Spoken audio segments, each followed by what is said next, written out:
Now to our continuing commitment to having open and uncomfortable conversations in Race in America, The Conversation. Tonight we take you to San Francisco's Sunnydale neighborhood, plagued by violence and stereotypes. Yeah, but people who live there are trying to change the narrative. Our Marcus Washington visited one special place that's making a difference and saving lives.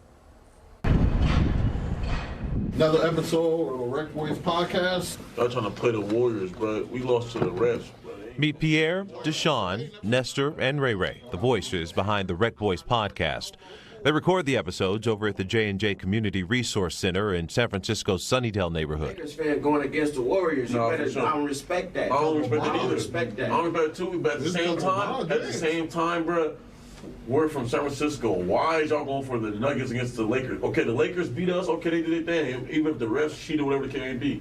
Talk to me about Rec Boys podcast. Like, what's that all about? So it's just a place for us to come and chill and talk, like a place to escape for us, really. An escape from what is happening outside the rec center on Sunnydale Avenue. These young men, they grew up here together, and they know all too well about the dangers and gun violence on the streets. Let me ask all of you a question, and raise your hand. Who's lost someone to violence that's close to them, whether it's a family member or a close friend? You can say we all have. Do you use that pain of losing someone and what happened there to continue? Yeah, you just gotta live for them. Like, not only live for yourself, but live for the person you lost. You know, you don't just want to be in a negative environment all day, just being negative, because it's going to eventually return to you in a different shape or form. And talk to me about, for you, Pierre, coming from whatever chaos in the world is going on around you, but being able to find that peace here. I don't know, just like a safe haven. Like the rec, like they bypass all excuses. Like if you got an excuse, they got an answer for you. Like a lot of people that didn't work inside the rec either came from the community or like know about the communities. During the shutdown, these young men, they gave back to their community, distributing food and masks to seniors.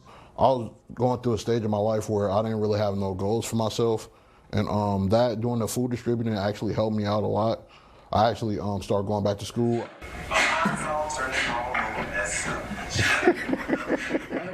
And Ray, he's been coming to the community center since he was a young kid. We learn, man, and we laugh. Family, that's like the two biggest things for real. Ray, also known as Ray Rizzle, is an aspiring rapper. I come from the trenches, so we had it hard. If you don't know, then let me tell you what that pain feel like. And it's really thanks to this place right here, you know, is where I really started making my music. I'm not gonna lie, man, everybody really don't get a lot of chances, so I'm blessed for real. You're an example of mistakes happen, we make mistakes. Right. But we can change that. You could change that for sure. You definitely could change that. It's all about your mindset. And tell me how the family here supports that and how they motivate you to continue to stay on the right track. Right here is motivation. This space, this building right here is motivation. Because it'd be hard out there. Like outside of these doors, it'd be hard for real. Helping them choose a better path to succeed is Drew Jenkins. He's the executive director of the community center. So I'm proud of them that they actually listen. He grew up in Sunnydale, knows the challenges of the community very well, firsthand actually. He's a victim of gun violence. We first interviewed him last year. 2004, October 31st, this will be 18 years for me. I got shot with an AK-47 4 times, got shot at 19 times. And what you all are doing is showing them something beyond the walls of their community. Communities like this is kind of like the concrete jungle, and you kind of get wrapped up into like, I can't go out of here because I don't get along with them, or I don't get along, they don't like us, and we can't do this. Getting them out, they open their minds up. Recently, Jenkins and his staff took a group of high schoolers on a college tour visiting historically black colleges and universities. We took 9, probably 7 of them have never been on a plane.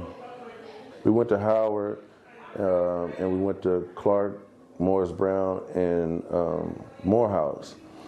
They never seen so many young black people moving with motivation with somewhere to go. And look like that. Yeah, and look exactly like them. You can see their eyes get, man, this is amazing. But I would imagine sometimes those stories aren't always so successful. How do you deal with that?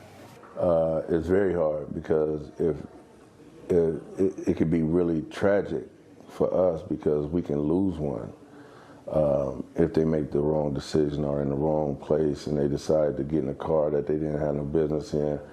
And you carry that with you too. Yeah, and there's a lot of weight. There's a lot of weight. There's a lot of pressure being from a neighborhood like this for our young people. That kind of pressure is a lot. How do you keep it going? Kid tell me he got a diploma. That's energy and juice for me. Kid saying he got a 3.0. You see a kid smiling to come into the center, kids laughing.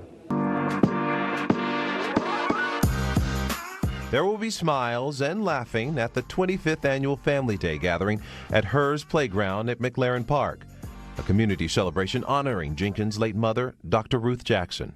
She's was a teacher in the community for 55 years, and we still have our community, and we just got to do what we need to do to make sure that the kids are right, because they are the future, and she believed in that. What do you want people to know, like when they hear Sunnydale? What do you want them to think of? Opportunities.